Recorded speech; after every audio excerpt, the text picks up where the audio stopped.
Handsome कहे जाने वाले आदरणीय केसी सर इस बिजनेस के पहले डायमंड, उनका मैं भतीजा हूं।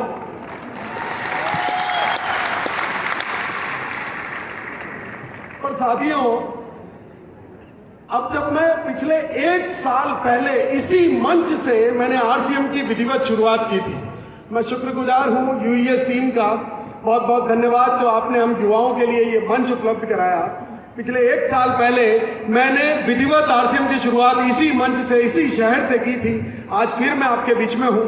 और पिछले 1 साल में जब मैं पूरे हिंदुस्तान में जाता हूं तो मुझसे लोग एक ही सवाल करते हैं कि 22 साल तक आपने इस सिस्टम को ना क्यों कहा, है ना? आप भी जानना चाहते हैं? तो मैं जब भी ना 22 साल तक मुझे बीसी सर फॉलो करते थे। कौन करते थे? जो पूरी दुनिया को समझाते हैं, वो मुझे नहीं समझा पाए और 22 साल तक मुझे फॉलो करते रहे। और वो जब भी मैं उनको ना बोलता था ना, तो वो एक ही बात कहते थे कि बेटा आरसीएम को जीवन में आदमी 2 ही वजह से ना बोल सकता है, या तो उसको किसी बात का अहम है या उसको किसी बात का वहम है।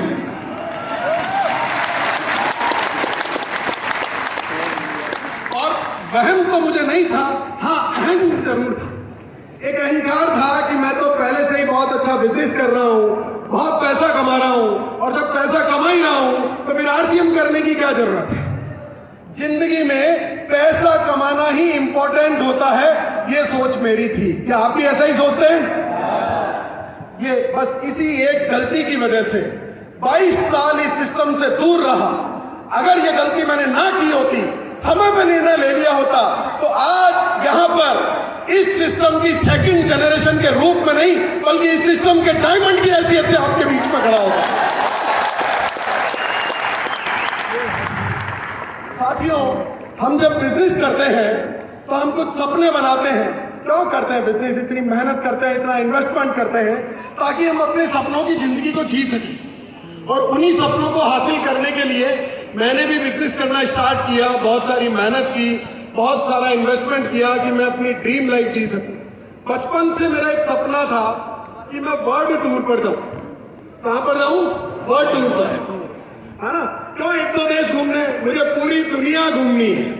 चाहते हैं आप भी पूरी दुनिया घूमना? तो इसी सपने के साथ मैंने मेहनत करना स्टार्ट किया, इन्वेस्टमेंट किया, काम किया, और जब ठीक ठाक पैसा कमा लिया तो एक दिन अपने एक ट्रेवल एजेंट मित्र को मैंने फोन लगाया कि यार मैं वर्ल्ड टूर पे जाना चाहता हूं। तो उसने कहा सर ठीक है, हो जाएगा, इसके लिए 50 लाख रुपए लगेंगे। मैंने कहा हो जाएगा। फिर उसने कहा कि सर कुछ वीजा लगेंगे। मैंने कहा ये भी हो जाएगा। उसने कहा सर समय लगेगा 1.5 साल का। मैंने कहा ये कभी नहीं हो पाएगा, ये कभी नहीं हो पाएगा, है ना? क्योंकि अगर 1.5 साल के लिए मैं बाहर चला जाता तो मेरी फैक्ट्री के तो ताले लग जाते ना, लगते कि नहीं? अब 1.5 साल का समय कहां से लाऊं? पैसा तो बहुत कमा चुका था उस बिजनेस में, पर समय नहीं था दोस्तों। समय कहां से लाऊं? फिर जब मैंने आरसीएम को देखा तो मेरे जैसी ड्रीम जिंदगी तो आदरणीय राजाराम सर जी रहे थे।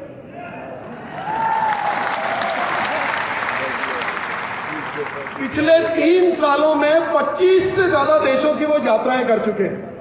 पिछले 8 सालों से वो अपने फार्म हाउस पर अपने बाबूजी के साथ रहते हैं, पोते बच्चों के साथ खेलते हैं और इस सिस्टम को करते हैं, पर अपनी इच्छा से, मजबूरी से नहीं। बात समझ आ रही है? क्योंकि इन्होंने इस सिस्टम में टाइम, मनी और सिक्योरिटी जैसी तीनों चीजों को हासिल कर लिया था।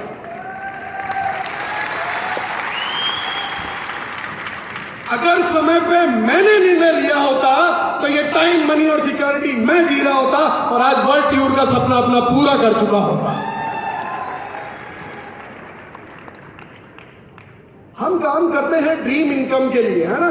हम सोचते हैं कि 5 फिगर, 6 फिगर, 7 फिगर, जो भी आपका ड्रीम है, वो इनकम के लिए हम बिजनेस करते हैं। मैंने भी वो बिजनेस किया और अपनी ड्रीम इनकम को हासिल भी कर लिया। पर उस ड्रीम इनकम को हासिल करने के लिए साथियों, हर महीने की 7 तारीख को टीडीएस का रिटर्न भरना पड़ता था, 10 तारीख को जीएसटी का रिटर्न, 14 तारीख को ईएसआई, 20 तारीख को जीएसटीआर, और उसके बाद क्वार्टरली मुझे टीडीएस का रिटर्न, जीएसटीआर 7 का रिटर्न, और उसके लिए कई ईयरली इनकम टैक्स रिटर्न, कई सारे डिपार्टमेंट लगते थे, labour department, pollution department, electricity department, RIICO department, और उसके अलावा मुझे कई सारे काम करने पड़ते थे, प्रोडक्शन करना पड़ता था, quality check, sales, dispatch, transportation, इतना सारा ताम झाम करने के बाद मैं अपनी ड्रीम इनकम को हासिल कर पाता था। और बिना कोई ताम झाम किए मुझसे ज्यादा इनकम तो आरसीएम के लोग ले रहे थे, बिना किसी ताम झाम के। मैंने कहा यार ये इतना ताम झाम तो अकेले आदरणीय डीसी सर ने अपने से ले रखा है यार, है? तो क्या करना चाहिए, बिजनेस की आरसीएम। और देखिए साथियों, हम जब काम करते हैं तो इस उद्देश्य से बिजनेस करते हैं कि करोड़ों रुपया कमाएं, अपने बच्चों के लिए कुछ ढेर सारा बैंक बैलेंस, बंगला, गाड़ी, शानो शौकत अपने बच्चों को विरासत में देकर के जा सके, है ना। अब मान लीजिए, फर्ज कीजिए, हिंदुस्तान के बहुत बड़े उद्योगपति जिन्होंने अपने जीवन काल में 1 लाख करोड़ रुपए कमाए, कितने कमाए? और उनके 2 बेटे, दोनों बेटों को 50-50 हजार करोड़ रुपए विल में देकर के जाते हैं। क्या 50,000 करोड़ 7 पुश्तों के लिए काफी है? 50,000 करोड़, 50,000 करोड़ दोनों बच्चों को वो देकर के अपनी विल में जाते हैं। एक बेटा उस 50,000 करोड़ को कुछ सालों बाद 2 लाख करोड़ बना देता है, और दूसरा बेटा वही बैंक करप्ट हो जाता है। तो काहे की सिक्योरिटी यार? आप लाखों छोड़ के जाओ, आप करोड़ों छोड़ के जाओ, सिक्योरिटी है, पर श्योरिटी क्या है? वहीं अगर आप आरसीएम करते हैं, तो अगर आप रूबी की पिन पर हैं तो आपके बच्चों को रूबी का नॉमिनेशन मिलने वाला है। आप अगर डायमंड की पिन पर हैं तो डायमंड का नॉमिनेशन मिलने वाला है। और इसीलिए मैं कहता हूं कि आरसीएम सिक्योरिटी की श्योरिटी देता है, बिजनेस नहीं देता है साहब। हम जब बिजनेस करते हैं तो हर बिजनेसमैन ये सोचता है, मैं भी यही सोचता था पूरी दुनिया की तरह, कि I am a proud tax payer, और मेरे टैक्स के पैसों से इस भारत का निर्माण हो रहा है।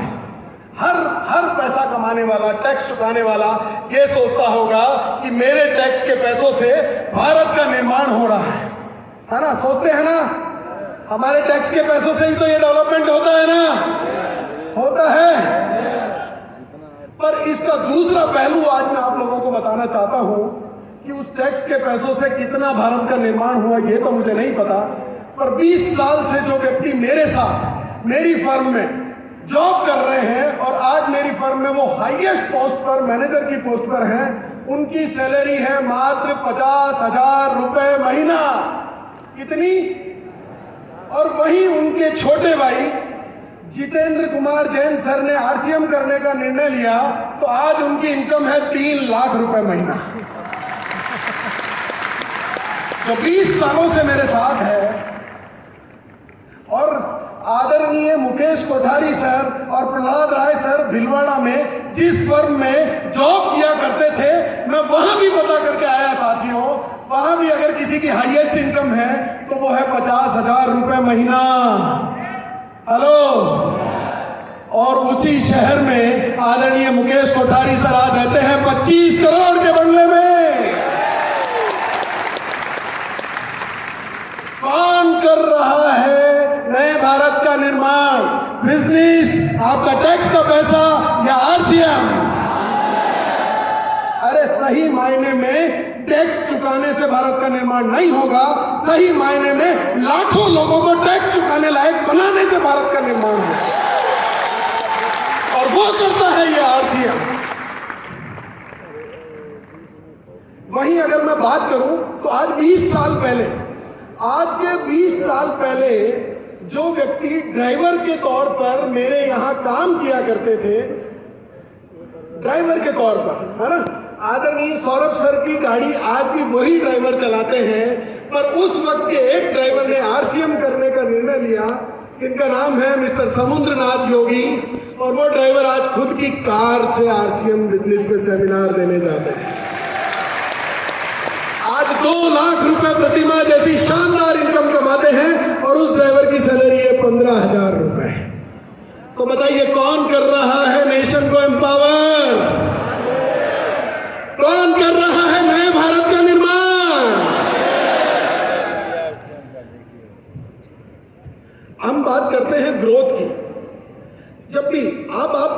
बिजनेस में मैं एक्सपांशन जब भी करना चाहता था, मैं चाहता था अपने व्यापार को और आगे बढ़ाऊं, मैं चाहता था अपने व्यापार को और आगे लेकर के जाऊं, पर जब भी मैं आगे जाने की सोचता था तो उसके लिए बहुत सारे इन्वेस्टमेंट की जरूरत होती थी। तो इन्वेस्टर्स को ढूंढना पड़ता था, लोन लेना पड़ता था, कुछ मॉर्गेज करना पड़ता था, तब अपने व्यापार को मैं आगे बढ़ा सकता था। पर यहाँ पर अगर आप अपना पिन लेवल इंप्रूव करना चाहते हैं, आगे बढ़ना चाहते हैं, अपनी इनकम को बढ़ाना चाहते हैं, तो आपको धन इन्वेस्ट करने की जरूरत नहीं है, सिर्फ मन इन्वेस्ट कीजिएगा और आप उस इनकम को हासिल कर सकते हैं। आरसीएम में आगे बढ़ने के लिए धन इन्वेस्ट करने की नहीं, सिर्फ मन इन्वेस्ट करने की जरूरत होती है साथियों। और अगर मैं बात करूं कि आज हमारी फर्स्ट जनरेशन ने आरसीएम को इस मुकाम तक पहुंचाया है और अब ये बागडोर युवा साथियों के हाथ में है। और ये वो युवा साथी हैं जिनकी आंखों में सपने हैं, सीने में जोश है, बाजुओं में शक्ति है और पैरों में फुर्ती है, और ये लेकर के जाएंगे अब आरसीएम को नए मुकाम पर। थैंक यू दोस्तों, जय आरसीएम।